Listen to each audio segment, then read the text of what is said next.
Well, could you be involved in the largest data breach ever recorded? Today we're going to take a look. Stay tuned for Prudent Money.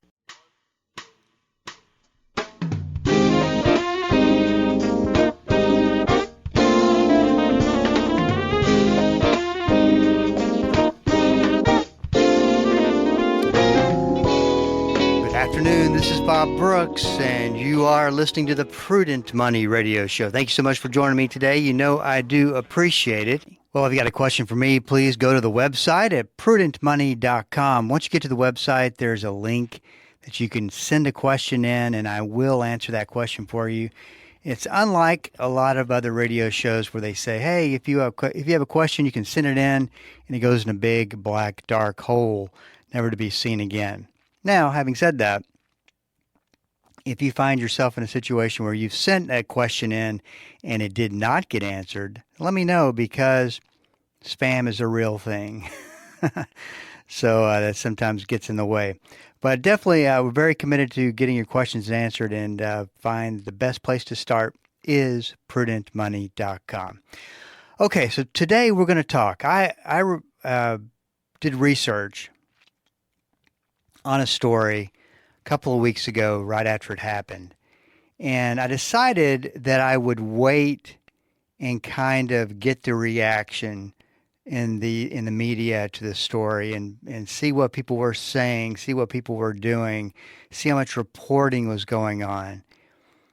And I've discovered that not much reporting was going on, which I thought was very, very odd, considering that this involved a security breach, a cyber attack, that affected 2.9 billion consumer files. Let me say that again, 2.9 billion consumer files from a company called National Public Data. Now, they're a background check company, so, I mean, hard to know how much data we're talking about. And this is kind of what I got from just watching this story play out. Once again, not a lot of media. It's extremely odd. The biggest data breach in history, and I'll talk about that in a second, what I'm calling the biggest data breach in history, barely cracked the headlines. In fact, officials and the media are downplaying it, which anytime that happens, there's two things that I think that are going on. The first one is big. It is very, very large. And you can just tell by the 2.9 billion, and you can't sugarcoat or cover up the words Social Security numbers. And we're talking a lot of data that was stolen. But the most important thing the government can foster amongst the people of this country is confidence.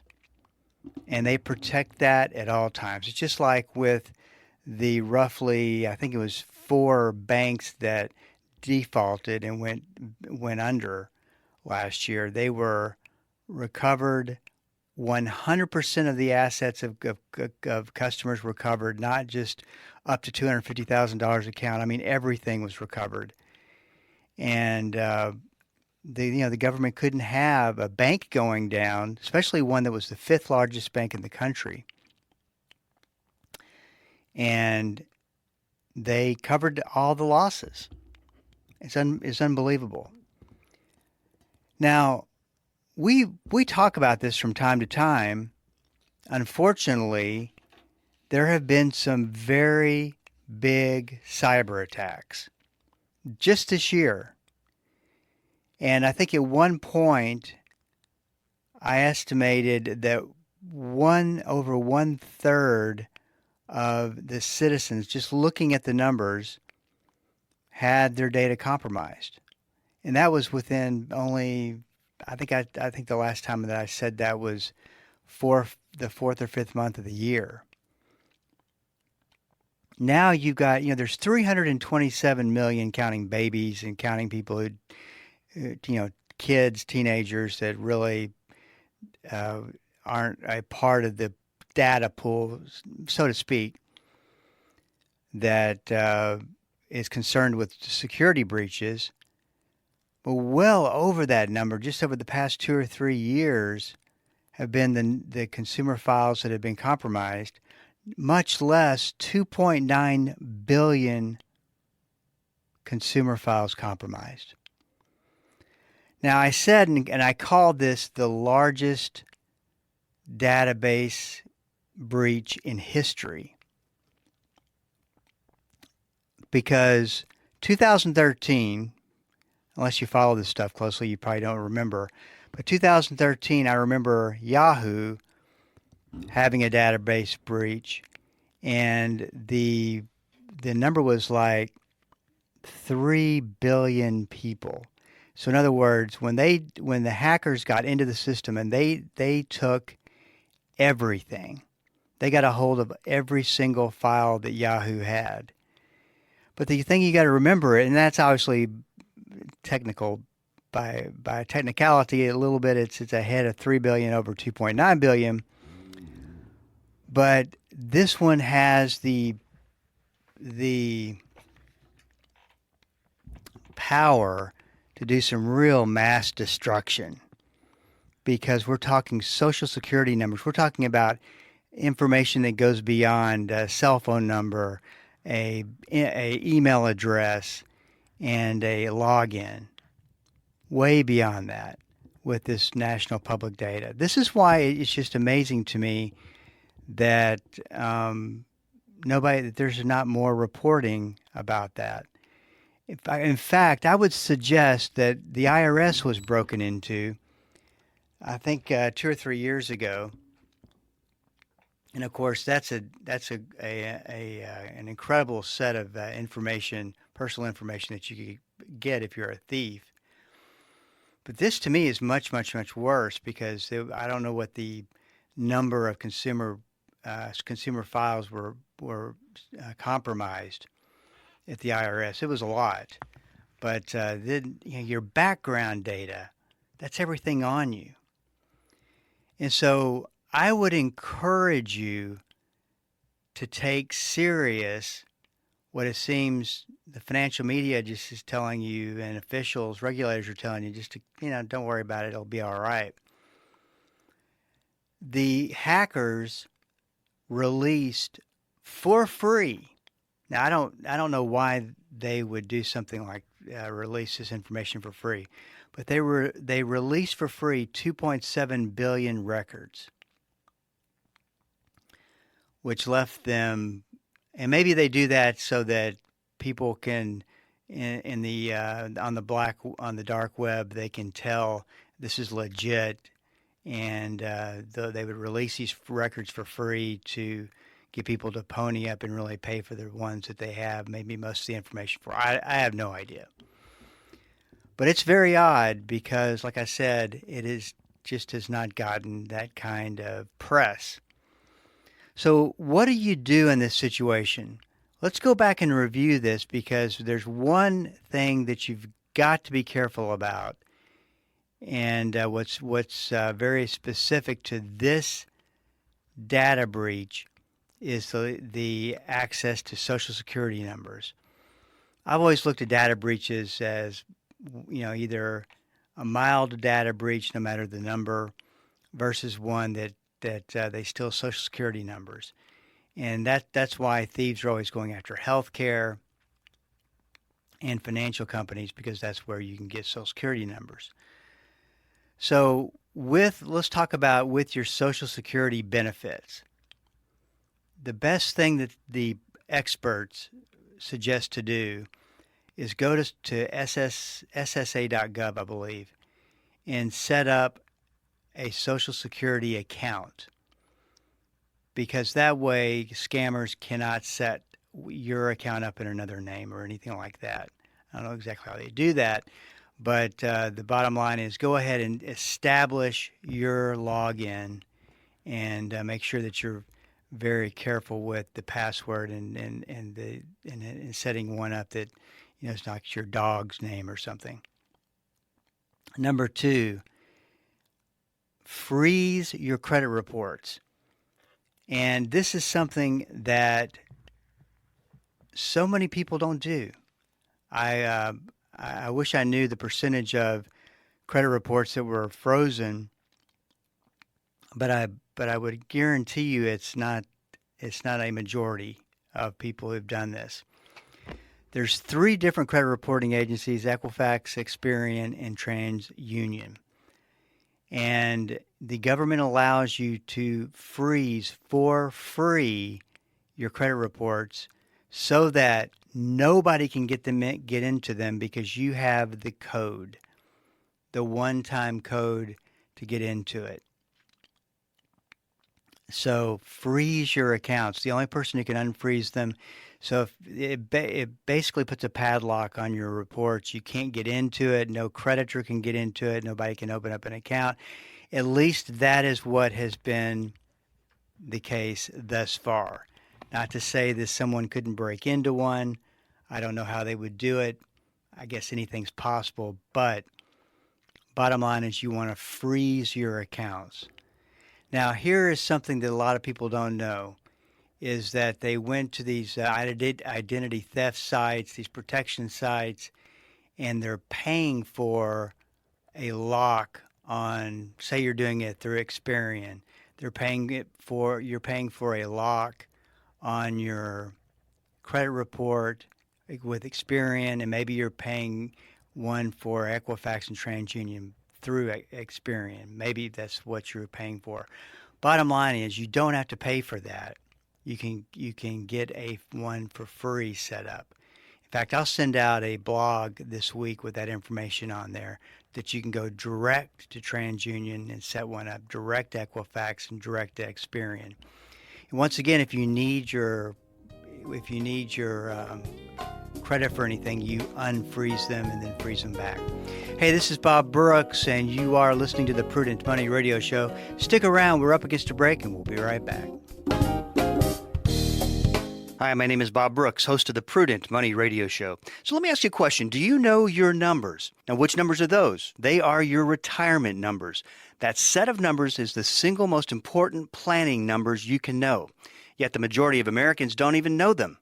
Prudent Money Financial Services, sponsor of the Prudent Money Radio Show, specializes in figuring out those numbers and creating a game plan to make sure you're on the right track. Listen to the Prudent Money Radio Show weekdays at 3 p.m. on Bible School Radio 91.3. Hi, I'm Jill Taylor, inviting you to join me each Saturday morning at 11 o'clock for Choose Life Radio. You'll hear people from across America sharing their stories of faith, forgiveness, redemption, and restoration. Choose Life Radio will encourage you to fully appreciate the gift of life. You may also find help for you or a friend in need. So please join me Saturday mornings at 11 o'clock right here on Bible School Radio 91.3.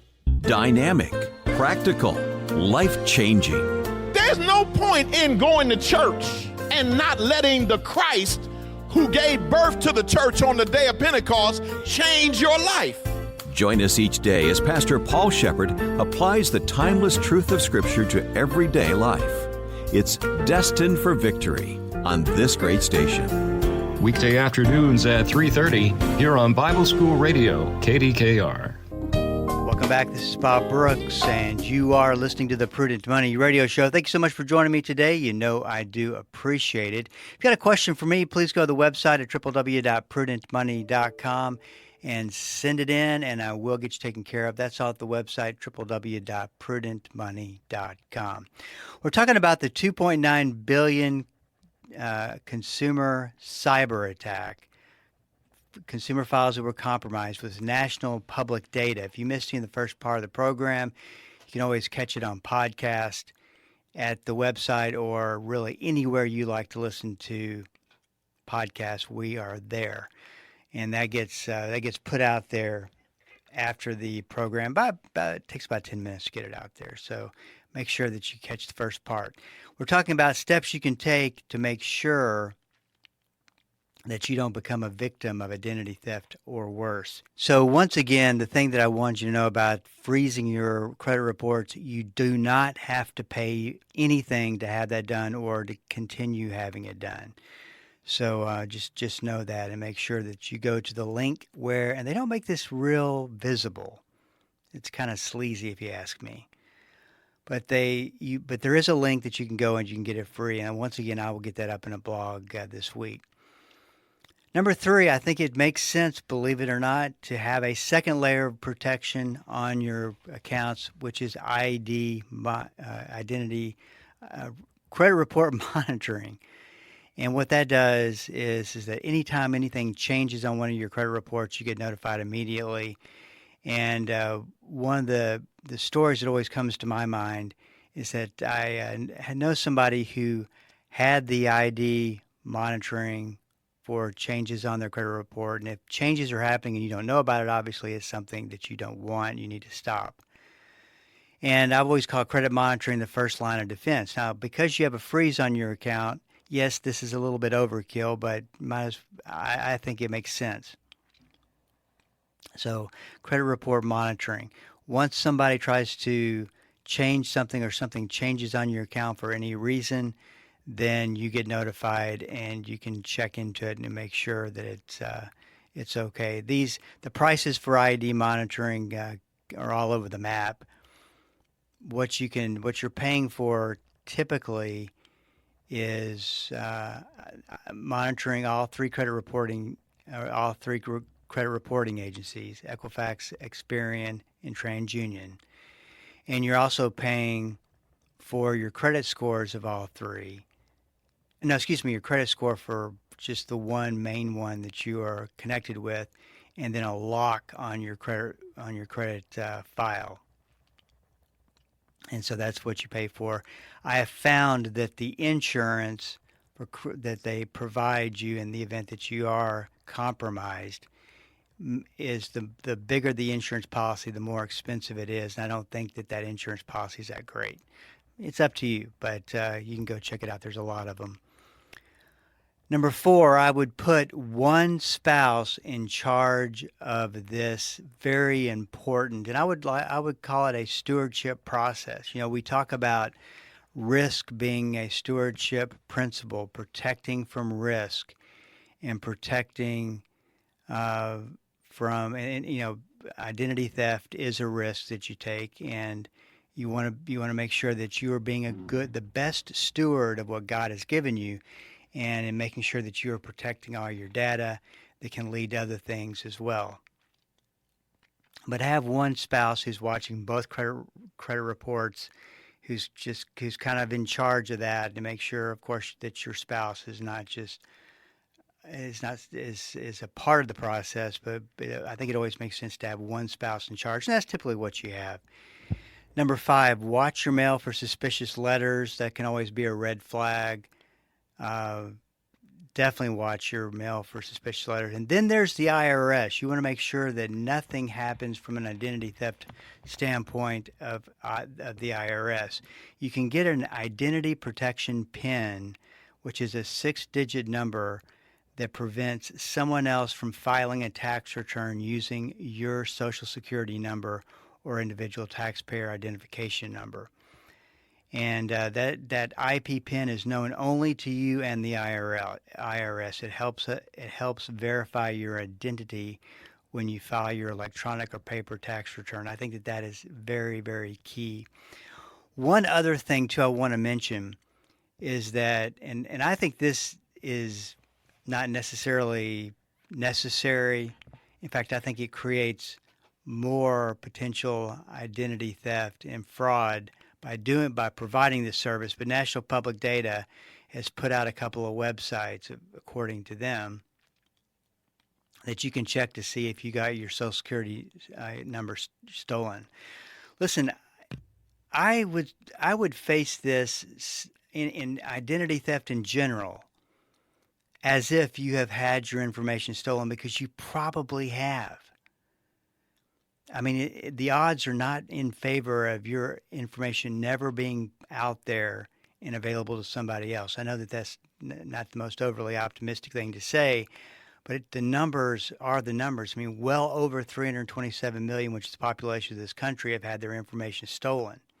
What are the chances? Pretty good. So the reason I say this is a liability for national public data is because all the scammers come out and they have these scam sites to check your social security number. In fact, I went to one of the sites that was supposedly put together by national public data for you to go check your social security numbers, and a big warning sign. And this came from an article.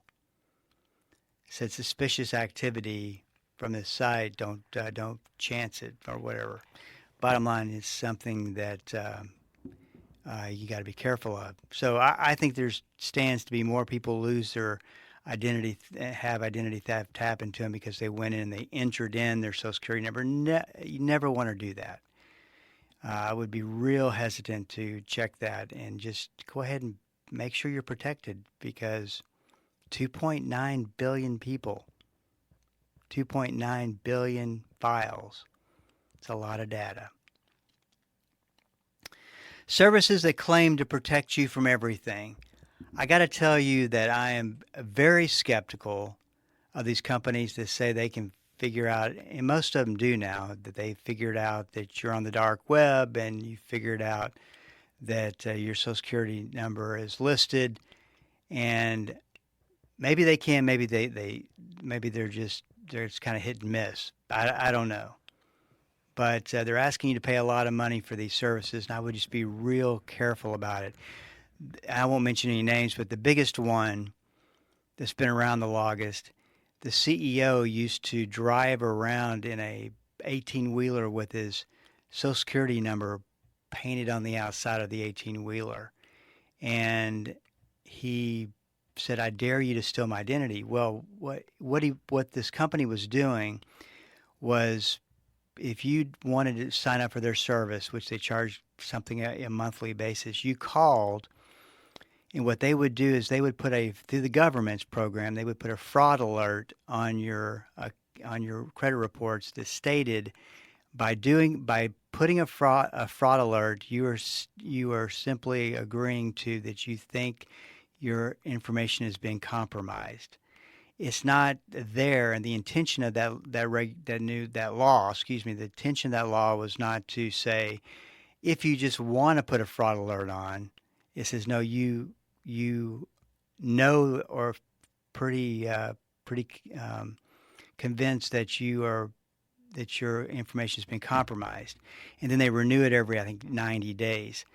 Well, Experian this once again was not the intent of the law. In fact, the CEO had his Social Security successfully stolen or used successfully, I think, 25 times. So much for the company's advanced technology. Well, they got sued by Experian, the credit reporting agency, and accusing it of deception and fraud, and they lost that lawsuit.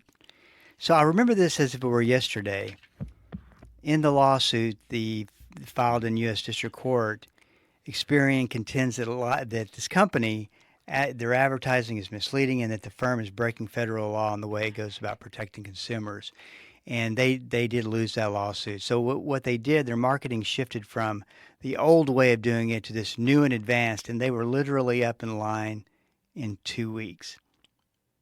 So the question is, do you trust a company that's been lost a lawsuit based on fraud, and then all of a sudden they've got a brand new system? I don't know. Maybe you do, maybe you don't. I would just be careful, because it just seems like, how do you determine if you got 10 Joe Smiths in a room, and one of them had their information stolen? I mean, how would you know which Joe Smith? I mean, there's got to be millions of Joe Smiths, or that maybe thousands. I don't know. Just call me skeptical. Until somebody can convince me that's a great way to go, I would say I would play at your own risk. Hey, this is Bob Brooks, and you are listening to the Prudent Money Radio Show. Thank you so much for joining me today. You know I do appreciate it. Just to wrap it up real quick, I think it's important to make sure you check your passwords, change your passwords, and most importantly, make sure that your computer virus software is up to date. I mean, these are basic things we should be doing. And just be careful. This is one of the problems, is that employees are not careful enough in companies, and the strength of your cybersecurity strategy is the weakest link in your company, as an employer will tell you. So just make sure that they are up to speed on what to click through and what not to click through. This is Bob Brooks. If you got a question for me, please go to the website at prudentmoney.com and send it in, because we are all out of time. Till we do meet again next time, keep the faith and have a great rest of the day. That's all the time we have for today. Questions or comments for Bob, or to find out more great information like what you've just heard, visit www.prudentmoney.com. Be sure to join Bob Brooks again for the next edition of Prudent Money.